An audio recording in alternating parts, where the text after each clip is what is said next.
Well, it's certainly changed, hasn't it? It has indeed, yes. It's a much larger bulk now, of course, being 2 stories all the way. This used to be the original entrance here, a small single-storey porch. And as we walk out here, on this side would have been the film technician's room plus the dubbing machine room. Here would have been the dubbing theatre itself via the mixer, and this of course is one of the few direct comparisons to the old building. It's the entrance to the TV studio. And walking on down the corridor, this door here to the lecture theatre is another, although I think it's moved slightly, it's another reference back to the old building. That's the main, what used to be the new lecture theatre, but of course now is not. And then at this point we moved into the film workshop, and the whole of this area would have been the area where the film students did their editing with Steenbecks and other pieces of equipment. Which is where I lived a lot, and this was for me the hub of the department where you worked all the time. It was full of what, Steenbecks? Yeah, pick sinks are they called? Yeah, pick sinks where you lay your tracks. That's right. And we also had a little rostrum in here where you could do titles. So I remember this room quite well, and I remember at the end here there was a window that you could open and climb through. Oh, right. To go to the Union. Yes. Rather than walk around. All the way around. Yeah, being lazy. This then would have been the film technician's room. Bob Scrivens, when I was here, he had a desk over here, obviously, and he had actually had a window looking outside.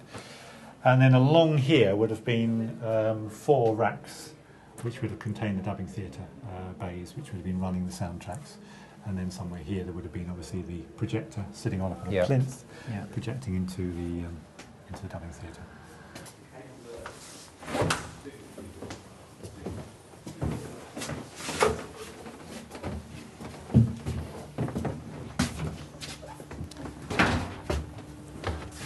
Intrinsically, the TV studio hasn't really changed. It's changed insofar as the floor level in the TV studio appears to be lower. That's because the ground floor of the building's been bought up. But the space itself is exactly the same because it was never demolished, it was only refurbed. So it looks the same. Technically it's changed, the infrastructure's changed, there's much better lighting grid, much better air conditioning, well there wasn't any before. So it's a better space to work in.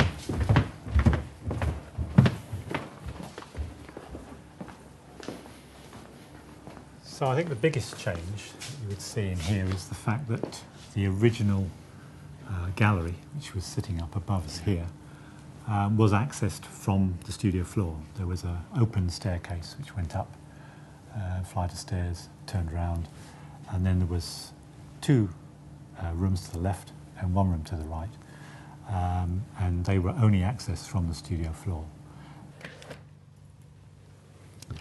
So we have a change of level here again, but that's part of the building, again, being higher than it would have been. This would have been a dead end, nothing further than here. Small room here, which would have been the technician's office and also an editing facility. Where John Park was. It was John Park would have been here. Yeah. Then we had a larger room, which again was an video editing facility, with a window onto the studio floor. And then the next section, which was here, would have been the doors, sort of lobby coming up off the studio floor. So the open staircase would have come up through a couple of double doors, leading off to these 2 rooms. And that was about there. The stairs would come up about there. About there, yes, roughly. Either in here, or they would go... Or they've gone through onto this side, which in those days actually was the main area for mixing and editing from the studio floor. So, if you like, this was vision control in the old terminology. Yeah. And in my day, by 87 when I first came here, the TV studio wasn't really working. I think the vision mixing desk was breaking at that point. Yes. And so it was a high band pneumatic. Yes, it was. So the last room that we haven't covered is the radio studio, which would have been just about here.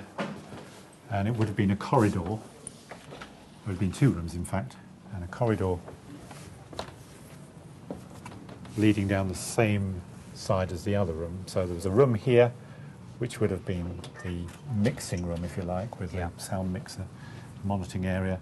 And then behind that was a large room. Well, I say large, it's now I suppose a third the size of this room, which would have been the room in which we did the recording, where the microphones would be, which unfortunately was not soundproofed, no double glazing on the windows, so if you recorded anything there, it sounded like you were recording in a church hall.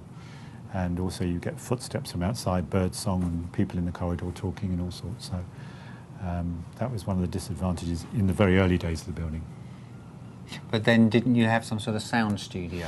Yes, I think a couple of years down the line, we purchased a demountable sound studio, which was about 4 metres by 4 metres, which we built within the room, which then gave us the ability to record in a proper radio acoustic. And we were able to cut out all the extraneous noise, which was a major improvement.